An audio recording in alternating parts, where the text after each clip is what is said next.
বাংলাদেশের জন্য নতুন ভিসা নীতি ঘোষণা করেন বাইডেন সরকারের প্রভাবশালী মন্ত্রী অ্যান্টনি ব্লিংকেন।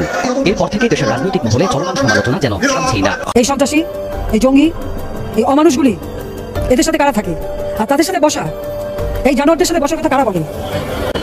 আমার কথা হচ্ছে এরা জানোয়ারেরও একটা ধর্ম আছে, ওদের সে ধর্মও নাই। অবশেষে শেখ হাসিনা পদত্যাগ করতে রাজি হয়ে গেলেন। যুক্তরাষ্ট্র থেকে যে চাপটি দিয়েছিল এই চাপটি কিন্তু শেখ হাসিনা নিতে পারছে না।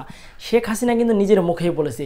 শুধু তাই নয়, অপরদিকে কিন্তু যুক্তরাষ্ট্র বলেছে 90 দিনের মাথায় এই বাংলাদেশে আবার নতুন নির্বাচন হবে, সেই নির্বাচনে অবশ্যই বিএনপি বিজয়ী হবে এমন আখ্যায়িত করলেন কিন্তু যুক্তরাষ্ট্র।